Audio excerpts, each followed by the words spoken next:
Amara Benson brushed a stray curl from her forehead as she finished bandaging Mr. Okoye's sprained ankle. The late afternoon sun filtered through the dusty window of the community clinic in Aburi, illuminating her dark skin with a warm, golden glow.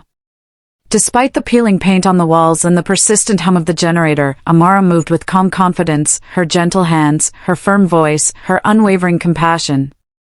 To the people of the neighborhood, she was a lifeline. "Thank you, Nurse Benson," Mr. Okoye said, wincing as he tested his foot. "You're a blessing." Amara smiled. "Just take it easy, and use the crutches until the swelling goes down. I'll check on you tomorrow." She gathered her bag and slipped out into the dusty courtyard. There, under a mango tree, stood Tari Cole, his crisp white shirt almost glowing in the slanting light. He offered her a shy smile, and in his hand was a small box tied with a red ribbon. "Hey, love," he greeted as she approached. "I thought I'd catch you before the rain starts." Amara's face lit up. "Tari, you know I love it when you do that." He led her under the tree's canopy, where a placeholder breeze teased the ribbon. "Open it." Inside was a simple silver ring, studded with tiny diamonds arranged in a swirling pattern. It glinted against the velvet lining. "I wanted to give you something, just a symbol of how thankful I am," Tari said softly. "For your dedication, for your kindness, for being you." Amara gasped, her hands trembling. "It's beautiful. But why now?" He took a breath. Because I've been accepted into a management program at Lego's business school. If I complete it, I can help expand the clinic, maybe even set up a chain of free health posts like this one." He paused, then placed the ring on her finger. "I want you by my side, for better, for worse, for richer, for poorer." Tears glossed her eyes. "Tari, yes. Yes, I will." He slipped his arms around her, and in that embrace, the world seemed to hold its breath. Cicadas droned softly, and distant church bells tolled the hour. For a moment, everything was perfect, two young hearts, joined by hope and shared dreams, promising to change the world together. But deep inside, as Amara rested her head on his chest, few noticed the black sedan creeping down the dirt road, tinted windows hiding the observer within. Valentine's Day arrived in a swirl of red petals and whispered promises. Tari had arranged a simple dinner on the rooftop of his family's unfinished apartment block, a table draped in lace, candlelight flickering against the city skyline. Amara arrived in a flowing burgundy dress, her dark skin radiant in the glow of the lanterns. He stood as she climbed the steps, offering a kiss that tasted of champagne and anticipation. "You look incredible," he murmured, pulling out her chair. The waitstaff brought plates of jollof rice, grilled tilapia, and fried plantains. They ate slowly, savoring each bite. After dessert, a slice of rich chocolate cake, they lingered over coffee. Tari's fingers drummed on the porcelain mug. "Amara," he said suddenly, voice tight. She stirred her coffee, eyebrows raised. "Yes?" He swallowed. Something's come up. I have to go to Abuja. It's urgent." She looked around, puzzled. "Tonight?" He nodded, avoiding her gaze. "I'm sorry. My father, he needs me to negotiate a property deal tomorrow morning. I can't postpone." Amara's stomach nodded. "But we promised." He sighed. "We'll celebrate properly when I get back. I promise." She forced a smile. "Okay." He stood, kissed her cheek, and hurried away. In the doorway, he whispered, "I love you." Alone, Amara watched the candles gutter. The wind snuffed one out, plunging part of the rooftop into darkness. Then her phone buzzed. A message from Bianca Gold, enjoying Valentine's in Abuja? Winking face beneath it, a selfie, Bianca laughing, bathed in luxurious light, tassels of gold jewelry swinging from her ears. Amara's breath caught. Her heart thudded so loudly she wondered if Tari heard it in Abuja. A single red petal floated down to land at her feet. She bent to pick it up, tracing its delicate veins with her fingertip, and felt the first stab of doubt. Over the next week, Amara buried herself in work. She patched wounds, dispensed injections, and comforted grieving families without complaint. But each time the generator sputtered or a stray breeze carried gossip down the corridor, her mind snapped back to Tari. Where was he, and why hadn't he called? In the staff room, Nurse Ifunwa glanced at Amara through narrowed eyes. "You look tired. Are you okay?" Amara pelleted. "Just busy season." A group of young orderlies tittered nearby.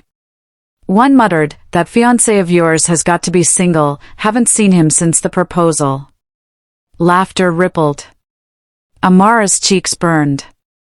She clenched her jaw and stood. "I have to check on a new patient," she said, voice clipped. They exchanged sly looks as she left. Later, at home, a small two-room flat smelling of baked plantains, she typed a message to Tari, "Please call me when you can." No reply. She tossed her phone onto the bed and sank into the thin mattress, staring at the ceiling until the lamplight flickered. On Friday morning, a courier arrived with a sealed envelope, cream paper, gold embossing, her name scrawled in elaborate script. She tore it open. "Ms. Amara Benson. You are hereby requested to attend the London Chambers in Ikoyi." Her pulse pounded. "London Chambers? Ikoyi?" She read on. There would be a meeting at 10 a.m. on Monday regarding the estate of her late grandmother, Mrs. Nora Benson. Amara's estranged grandmother, a woman she hadn't seen since she was 8, when her mother had disappeared under mysterious circumstances, had left her this invitation. Amara's hands shook. She filed the letter carefully, mind racing. What did this mean? No sooner had she closed the door on the courier than her phone rang. The number was unfamiliar. "Hello? Ms. Benson? This is Mr. Ibrahim from London Chambers. I'm calling to confirm your attendance Monday morning." Amara nodded, even though he couldn't see her. "Yes. I'll be there." "Excellent. We await you." She hung up, heart tangled in anticipation and dread. Monday felt like a year away. Monday dawned humid and gray. Amara arrived at the stately colonial building in Ikoyi, heart-hammering. Inside, polished mahogany floors gleamed under crystal chandeliers. A receptionist led her down a corridor to a paneled office, where two men in tailored suits waited. "Ms. Benson," said the taller one, rising. "I'm Mr. Ibrahim, and this is my partner, Mr. Okonkwo. Please, sit."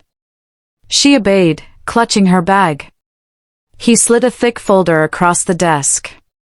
"This is the last will and testament of your grandmother, Mrs. Nora Benson."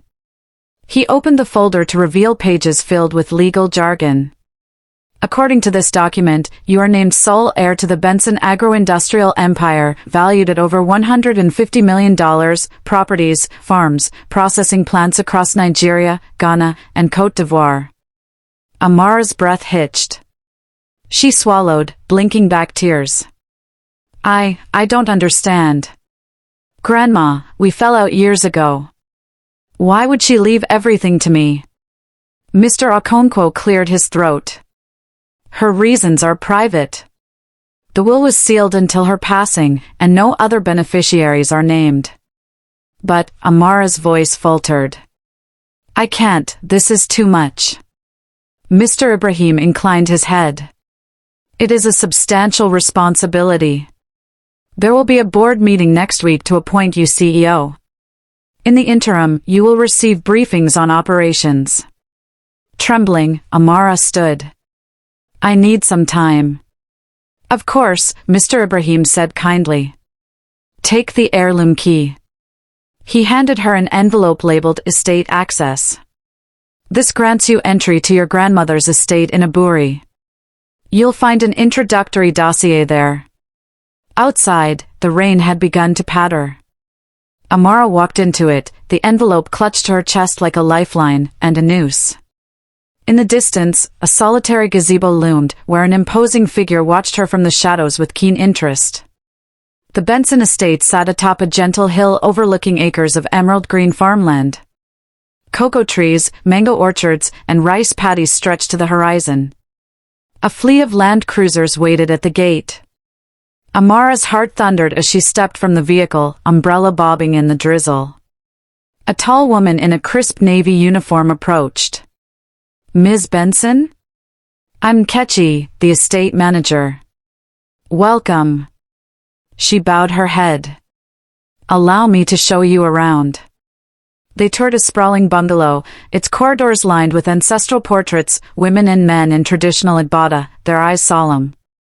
In the main hall, a walnut desk bore the nameplate Nora Benson, founder and chairperson.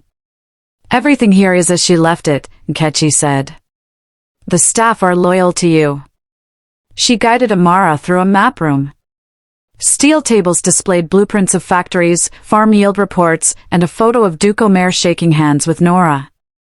Amara traced Duke's face, a handsome man with salt and pepper hair and sharp features. Her pulse quickened. She'd heard whispers of a mysterious investor linked to her grandmother's rise.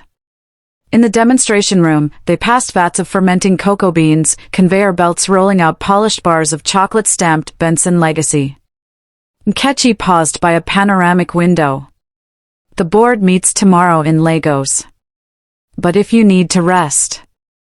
Amara raised a hand. "No. Show me everything. I want to know it all." Ketchy nodded, respect in her eyes. "Right away." As they walked through the fields, a hush fell.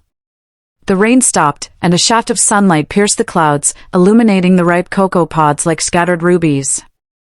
Amara closed her eyes, inhaling the earthy scent, and felt something shift deep within her, an awakening. Yet, amid the beauty, a chill remained. Someone watched her from the edge of the clearing, tall, dark, unreadable. Duke Omer, no doubt. He would soon step forward with secrets that could either save her or destroy everything she'd ever known. And as Amara lifted her gaze to the horizon, she whispered to herself, "I will build this legacy, for her, for me, for those who mocked me." But at that moment, her grandmother's words echoed in her mind, "Power reveals the hidden." And Amara understood that her greatest challenge was only beginning. __. The boardroom at Benson Agroindustrial's Lagos headquarters was a cavernous space of polished teak and steel. Portraits of Nora Benson gazed down from the walls, the founder's sharp eyes seeming to judge Amara as she entered, portfolio in hand. 15 board members, mostly gray-suited men, sat around a U-shaped table. The room smelled of fresh leather and ambition. "Good morning, Ms. Benson," intoned Mr. Ikundeo, the longtime chief financial officer. His tone was polite but icy. "We're ready when you are." Amara swallowed, squared her shoulders, and began, "Thank you all for coming. I know this transition has been sudden. My grandmother built this company from the ground up. It is my honor to continue her vision." A murmur rose when she paused. Mr. Afolabi, head of operations, leaned forward. "Vision is fine, Ms. Benson, but numbers matter more. Our margins in Côte d'Ivoire are slipping. Our debt service ratio is at 42%. What's your plan?" Amara took a breath. Inside, her heart fluttered like a trapped bird, but outwardly she was calm. "We'll renegotiate our cocoa purchase contracts to lock in lower rates. I've consulted with our finance team to restructure our loan covenants, shorten the amortization schedule in exchange for better terms. I believe we can reduce our leverage by 15% within 6 months." She clicked a remote, revealing charts and projections on the screen, green lines climbing, red bars shrinking. The board members leaned in. "That's ambitious," Mr. Afolabi said. "Who'll guarantee those savings?" Before Amara answered, Duke Omer rose from his seat at the far end. He was impeccably dressed, navy suit, crisp white shirt, no tie. "If I may," he said, voice smooth. "Amara has proven her grasp on our markets. I've reviewed her proposal and agree. Additionally, our new agritech partnership in BORRAH State will boost yields by 20%. The capital injection we discussed can be available next quarter. A ripple of surprise crossed the table. Duke's reputation as a discreet investor was well known, his terms often came with strings. Mr. Icandeo didn't hide his skepticism. "And what are those strings, Mr. Omer?" Duke smiled, shoulders relaxed. "Just mutual benefit. I invest, the company grows. We revisit governance terms annually. That's all." Amara felt a spark of relief. She met the CFO's gaze and said quietly, "I trust Duke's expertise. I recommend we ratify his proposal." Mr. Icandeo leaned back, eyes narrowed. After a suspended moment, he nodded. "All those in favor?" Hands went up around the table.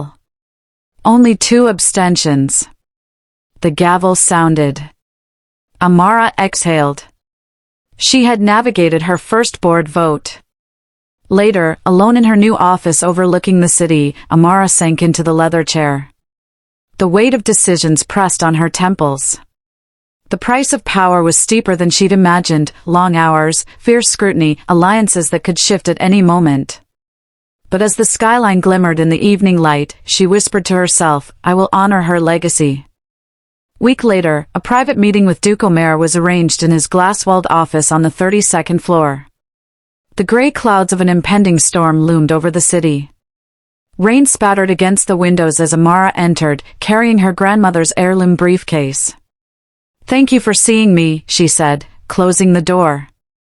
Duke gestured to a low sofa. "No need for formalities, Amara. Call me Duke." She sat, studying him. His dark skin was complemented by silver at his temples, his eyes held both warmth and calculation. "You saved my proposal in the board vote." "Why?" He reclined, steepling his fingers. "Because I believe in your potential, and in rectifying old mistakes." Amara's brow furrowed. "Old mistakes?" Duke's gaze drifted to the storm. "Your grandmother and I, we once had a plan for this company. I was meant to be more than a consultant. But family politics." He paused. "Let that be in the past. Right now, we need to optimize production, diversify into agritech, and enter new markets. I've arranged meetings with key ministers in Accra and Abidjan." She exhaled. "That's incredible." "Thank you." He nodded. "But there's a concern, internal sabotage. Someone on the board leaked our cash flow projections to Bianca Gold's associates. They're positioning to short our stock." Amara's pulse spiked. "Tari's ex? How did?"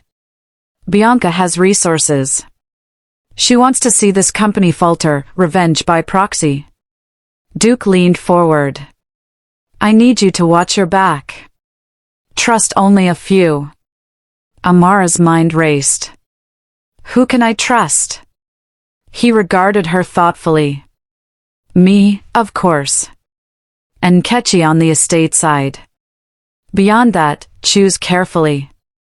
That evening, as the rain lashed the windows, Amara returned to her apartment and found a terse voicemail from Tari, "Call me."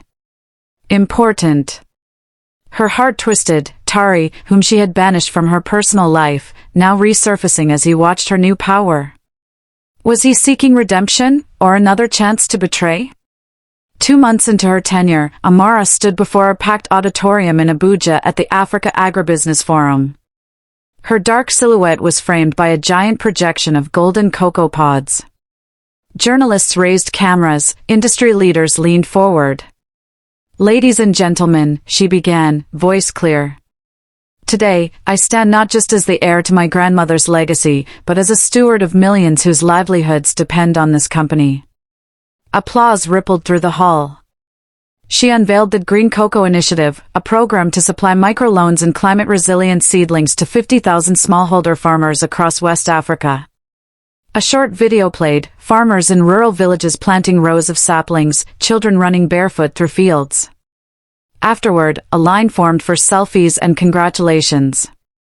Amara slipped away to the press lounge, where Nkechi waited. "You were brilliant," Nkechi said, handing her water. "Customers and investors are excited." Amara managed a tired smile. "Thank you. It's still surreal."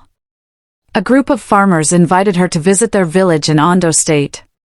2 weeks later, she trekked dusty roads in a convoy, greeted by elders drumming welcome songs. She knelt to bless a newborn cocoa seedling, sweat glistening on her forehead as villagers cheered. That night, under lanterns strung between palm trees, she shared a meal of pounded yam and egusi stew. Elder Bamadil clasped her hand. "My grandmother was a force. You are her spirit reborn." Tears pricked Amara's eyes. "I'm honored." As she returned to the capital, her phone buzzed with news: stock prices had risen 5%. Her heartbeat thrummed with pride. She had risen, no longer a stranger in the boardroom, but a leader embraced by communities she served. Meanwhile, Tari Cole's life unraveled. Bianca Gold's penthouse party, the one he had hoped would cement his social climb, turned into public humiliation. Weeks after leaving Amara, he arrived with champagne bottles but found Bianca flirting with a tycoon from Dubai. She sneered when she saw him. "Tari, darling, so kind of you to come," she cooed, voice dripping with condescension. "But I've moved on." "Do fetch your coat." Embarrassed, Tari fumbled for words. "Bianca, this isn't." She laughed, a cruel trill. "You used me. Now goodbye." Security escorted him to the lobby, where his phone buzzed with overdue notices, rent, student loans, clinic fundraising commitments. His father's business partner withdrew support when Tari failed to secure a deal in Abuja. He stumbled onto the streets at dawn, wealthy facade shattered. Coffee vendors eyed him warily. Collapsed on a bench, he dialed a number he had blocked months ago, Amara's. Her voicemail picked up. He clenched his fist, anger and regret warring. "Amara, please, I need your help." The following Friday, at a quiet cafe by the Lekki Lagoon, Amara sat at a corner table. Duke's warnings echoed in her mind. When Tari approached, shoulders hunched, guilt carved into his face, she braced herself. He paused by her table. "Amara, thank you for seeing me." She gestured to the chair but kept her tone cool. 5 minutes. He sat, eyes cast downward. I was wrong. Leaving you, choosing Bianca, none of it mattered. You were the one with vision. I see that now." She sipped her herbal tea. "You're homeless, deep in debt, and you expect sympathy?" He winced. "Not sympathy. Forgiveness. You helped me believe I could be someone. I was a fool." Amara's heart wavered. Relief and residual pain tangled. "Tari, I've built something real, lives changed, futures secured. I don't have space for people who abandon others." He nodded, tears brimming. "I understand. I just wanted you to know I regret everything." A long pause. The sun dipped low, painting the lagoon gold. Amara stared at his reflection in the water, broken, contrite, human. Finally, she spoke, "I can't go back." Her voice was steady. "But I'll make sure you get back on your feet, through our foundation's support programs. You're a trained community organizer, remember? There's work for you." He blinked, hope flickering. "You'd do that?" She inclined her head. "Because people deserve second chances, just not at my heartbreak." He exhaled, a mixture of gratitude and sorrow. "Thank you." As he left, Amara watched him disappear into the twilight. She felt the tug of compassion, but also the steely certainty that her path lay forward, not backward. The crossroads had been crossed, and she had chosen herself. ____. The Grand Jubilee Hall in Victoria Island glittered under thousands of crystal chandeliers, their light refracting into 1,000 rainbows across polished marble. Elite guests in bespoke gowns and tailored suits drifted between champagne fountains and canapes, while photographers hovered at the red carpet entrance. Amara Benson stepped out of the sleek black SUV, her emerald green dress hugging her silhouette, dark skin glowing like polished onyx. Cameras flashed in rapid staccato as she ascended the steps, regal and unflappable. Inside, the hall fell silent as the orchestra struck up a dramatic overture. Amara moved through the throng with measured grace, acknowledging dignitaries with a subtle nod. To every whispered question, "Ms. Benson, can we have a moment?" she responded with calm poise. Weeks of relentless preparation had led to this, the charity gala honoring her grandmother's legacy and her emergence as West Africa's most formidable businesswoman. At the center of the ballroom, a long dais bore glittering trophies and framed photographs of Nora Benson's achievements. Amara approached the microphone, heart hammering beneath her elegant composure. "Ladies and gentlemen," she began, voice rich and steady, "thank you for gathering to celebrate a vision that transformed communities across our continent." Applause rippled through the hall. Just then, the doors at the far end swung open. Gasps echoed as Duke Omer entered, impeccably attired in midnight blue tuxedo, his presence commanding. Amara's breath caught, she raised her hand. "Before we continue, I have an announcement." The crowd leaned in. With a serene smile, Amara motioned to Duke. "This evening, I am proud to introduce someone who has been my partner, in business, in purpose, and in life. Duke Omer." Light exploded from camera flashes. Duke swept onto the dais, taking Amara's hand. Murmurs swelled. "Fiancé? Investor? Ally?" Bianca Gold, standing near the back, her sequined gown shimmering, stiffened. Tari Cole, invited by Bianca as her charity initiative partner, stood too, jaw slack. The photographers descended, capturing the moment from every angle. Bianca forced a congratulatory smile as whispers followed them around the room. A reporter squeezed through the crowd. "Ms. Benson, can you tell us how this changes your vision for the foundation?" Amara answered with radiant confidence, "With Duke by my side, we'll double our outreach, ensuring healthcare and education for every rural community." Cameras flashed anew. At the edge of the dais, Tari's face morphed from shock to something darker, envy, regret, desperation. He slipped away into the shadows as applause thundered. Amara exchanged a private glance with Duke, pride and tenderness mingling, and stepped down, poised to reshape not just an empire, but hearts and destinies alike. Yet as the gala lights danced, Tari's silhouette melted into a dark corridor, plotting his next move. After the gala's crescendo, Amara and Duke retreated to the Benson family estate under the silver glow of a full moon. The corridors were hushed, portraits of ancestral guardians staring down with solemn approval. In the library's mahogany enclave, Duke produced an antique wooden box, bound by a tarnished brass clasp. "I found this among your grandmother's personal effects," he said, handing the box to Amara. Her fingers trembled as she lifted the lid to reveal a stack of sealed letters tied with a ribbon of faded velvet. Each envelope bore her grandmother's elegant script. "Letters," she whispered.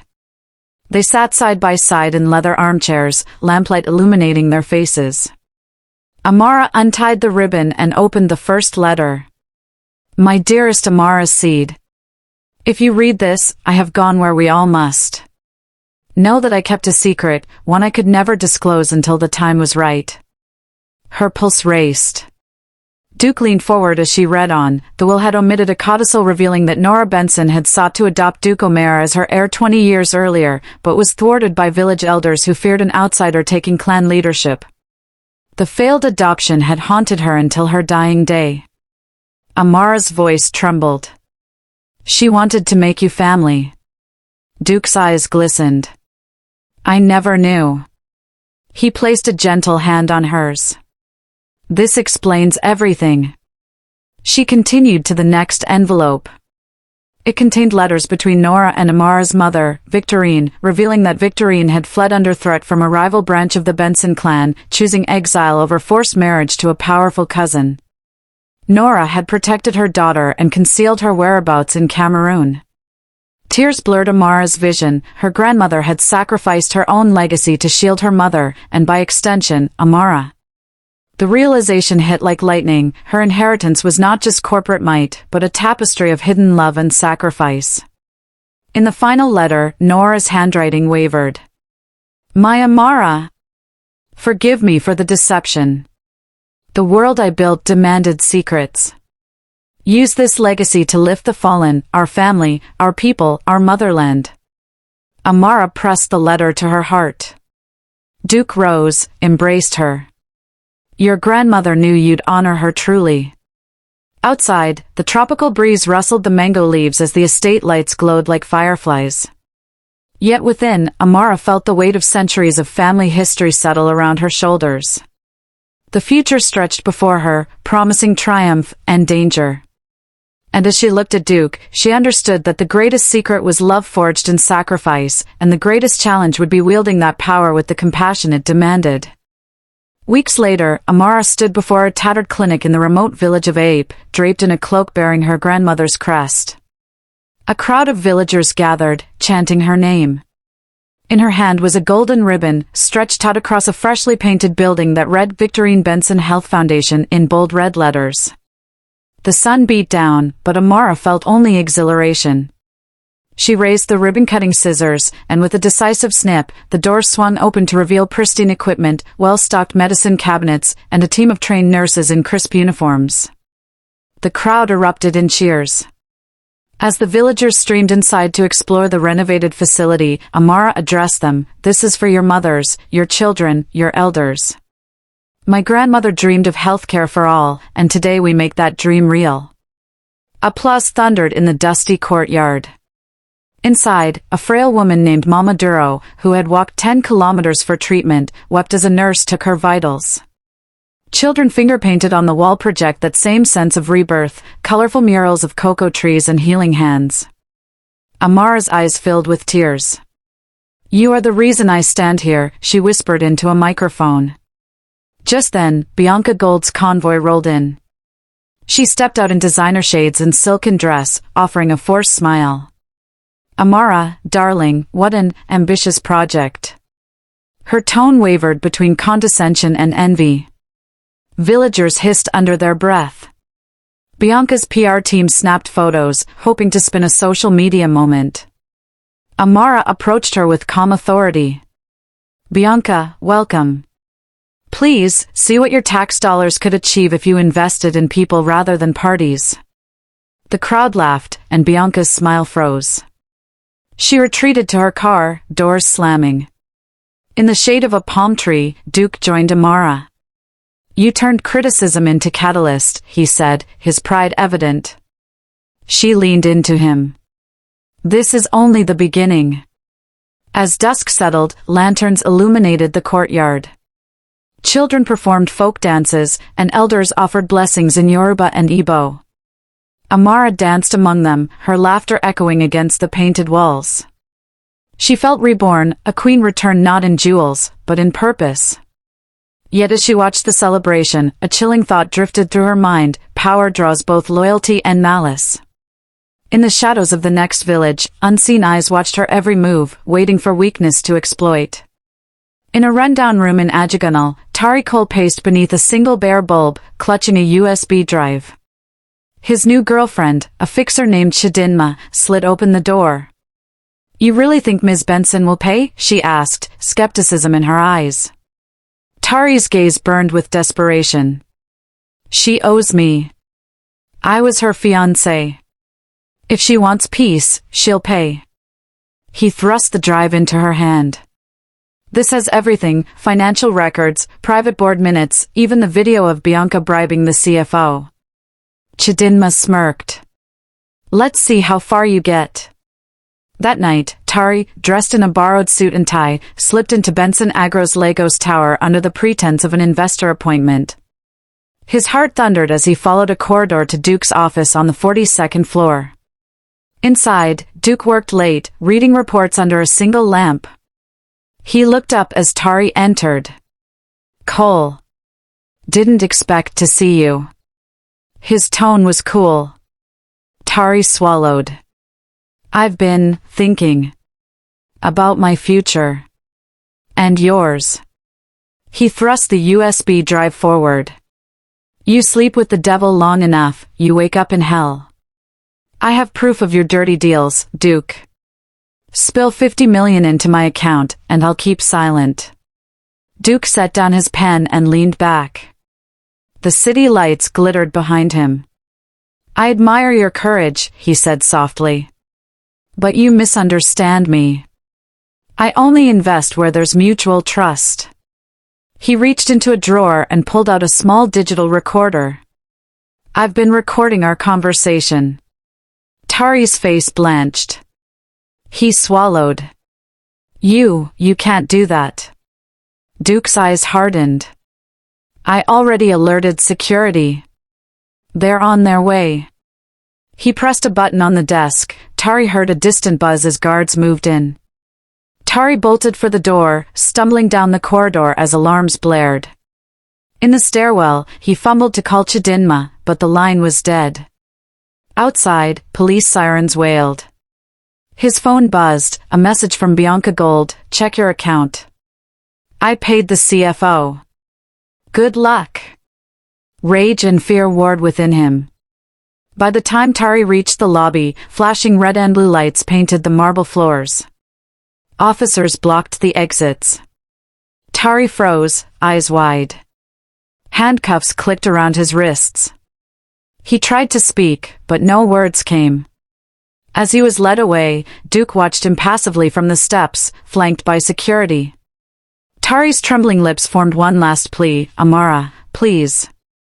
Unseen by Tari, a shadow detached itself from the crowd, a familiar figure watching with cold calculation, smiling as the doors closed behind him. News outlets exploded the next morning, ex-fiancé of corporate queen arrested for fraud, exclusive video. Social media lit up with clips of Tari's arrest, his disheveled tie and panicked eyes capturing everyone's pity and scorn. Amara watched from her office, flanked by Duke and Kechi, as the footage rolled on a large screen. She felt a flicker of regret. Tari had once been her partner, before steel replaced it. She turned to Duke. This is what betrayal looks like. He nodded. Meanwhile, in the holding cell, Tari sat on a narrow bench, head in hands. The stench of damp concrete and desperation pressed in on him. A guard delivered a small paper bag of water and instant noodles. Tari stared at them, life unraveling faster than he could process. Across town, Bianca Gold hosted a triumphant party in her penthouse, champagne flowing as her guests toasted her apparent foresight. Yet inside, she brooded, her own investments in Benson Agro had tanked, and her public victory felt hollow. Back in the courthouse, Bianca's legal team joined prosecutors presenting evidence, bank transfers, blackmail threats, recordings of Bianca bribing the CFO. Bianca sat in the gallery, arms crossed, smug. When Tari was led before the judge, cameras flashed relentlessly. Mr. Cole, the judge intoned, you stand accused of fraud, blackmail, and corporate espionage. How do you plead? Tari's voice cracked, guilty, Your Honor. I'm sorry. The judge's gavel fell. Bail was denied. Tari's face crumpled as officers escorted him back to the cell, the courtroom's murmurs chasing him out. Amara watched from the sidelines, offering no expression. Later that evening, on the veranda of the Benson estate, Amara and Duke surveyed the sunset. Justice has a face, Amara said quietly. But mercy is a choice. Duke took her hand. You chose wisely. As dusk turned to night, Amara's phone buzzed with a new email, urgent, offshore trust claimant. She opened it to find a scanned power of attorney from a mysterious law firm in Geneva, claiming third-party interest in the Dynasty's holdings. Her breath caught. Duke placed a reassuring hand on her shoulder. Whatever comes next, we face it together. Amara looked out over the moonlit fields of cocoa and cassava, heart steady. The arrest of Tari closed one chapter, but the inheritance of truth, love, and power assured that her story was far from over.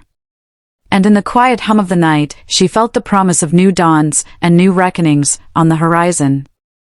Bianca Gold's world of champagne towers and designer soirees shattered overnight.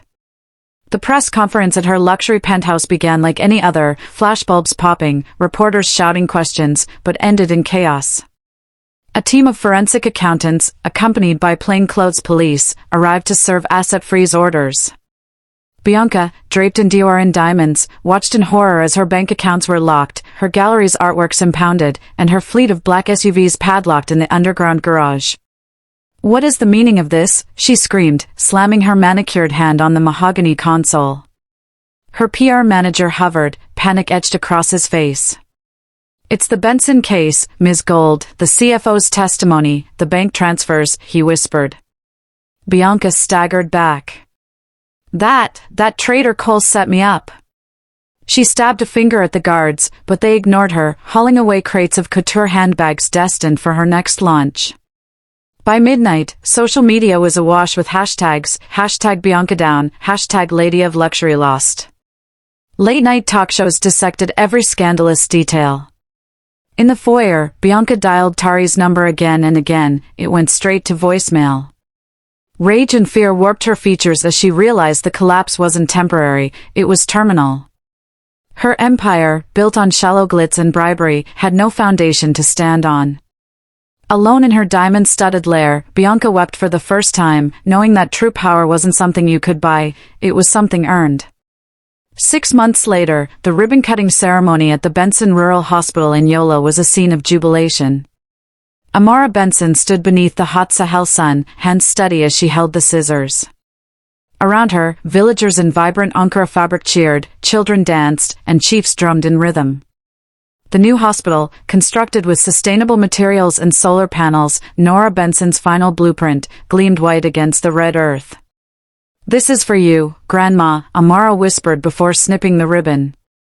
She was flanked by Duke Omer, whose investment made the project possible, and the Minister of Health, who praised the Benson model as a template for community-led care across Africa. Inside the hospital's gleaming corridors, maternity wards and operating theaters hummed with activity. Nurses greeted patients by name, doctors consulted via telemedicine links to Lagos specialists, pharmacists mixed drugs in spotless labs. A young mother, holding her healthy newborn, approached Amara with tears in her eyes. "You gave me life," she said, bowing. Amara lifted the baby, smiling through her own tears. "We're family," she replied. As the crowd swelled, drone cameras captured the moment for global broadcast. The hospital would serve 500,000 people annually, Nora's vision fulfilled.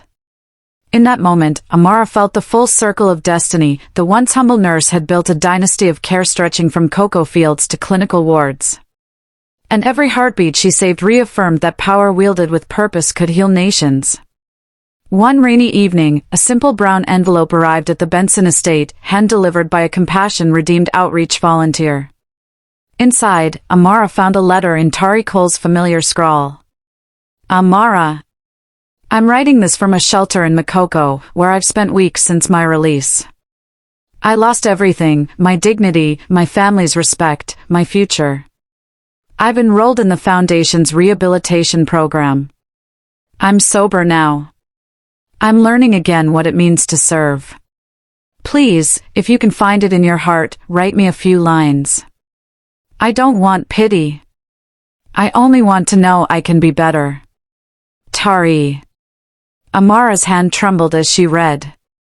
Memories flooded back, his warm smile under the mango tree, the ring on that first day. Yet also the betrayal, the sleepless nights, the humiliation.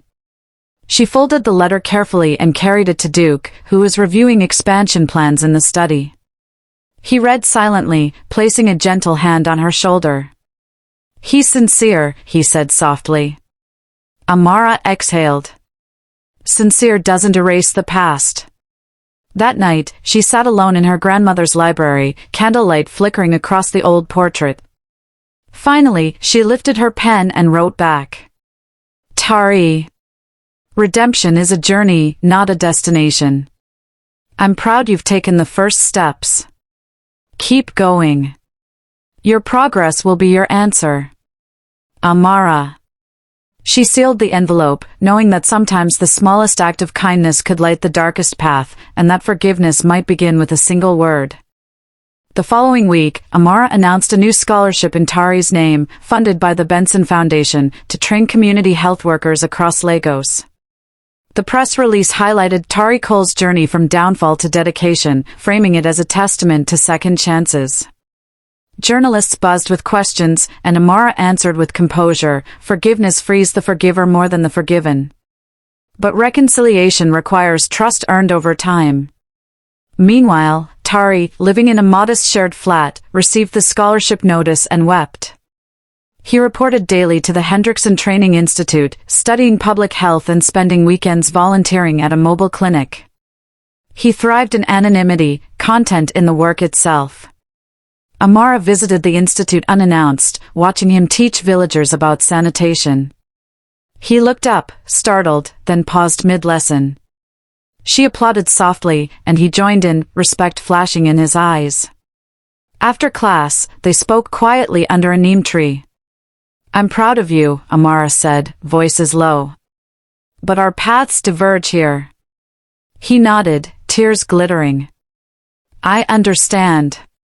She handed him a small package, a book of Nora Benson's letters, to guide him. "Use it well." He embraced her shoulder. No promises of reunion, only peace. A year to the day after her grandmother's passing, the Benson estate in Aburi was transformed into a celebration ground. White tents lined the drive, cultural troupes performed ek dances, guests from 10 countries arrived by chartered planes. At sunset, Amara Benson, radiant in a traditional Aso gown, walked down the aisle of woven palm leaves toward Duke Omer, who waited under a canopy of jasmine and cocoa blossoms. The ceremony blended Yoruba libations with vows in English.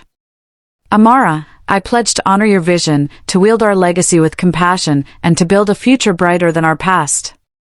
Duke, I pledge to stand by your side, to protect this dynasty, and to love you as fiercely as our grandmothers loved their dreams." Their rings, crafted from recycled cocoa pods, were exchanged to thunderous applause. As dusk turned to stars, lanterns floated above the cocoa fields. Guests dined on dishes sourced from the estate's farms, sharing laughter and toasts. In her grandmother's study-turned-ceremony hall, a single portrait of Nora Benson watched over the celebration. Amara and Duke danced beneath it, the hum of cicadas and distant drums weaving a timeless melody. Their union symbolized more than love, it embodied a new dynasty anchored in service, resilience, and justice. As midnight approached, Amara looked toward the horizon where dawn would soon break. She whispered to Duke, "We begin again." Hand in hand, they stepped into the future, two heirs to a legacy reborn, ready to write the next chapter for generations to come. The end.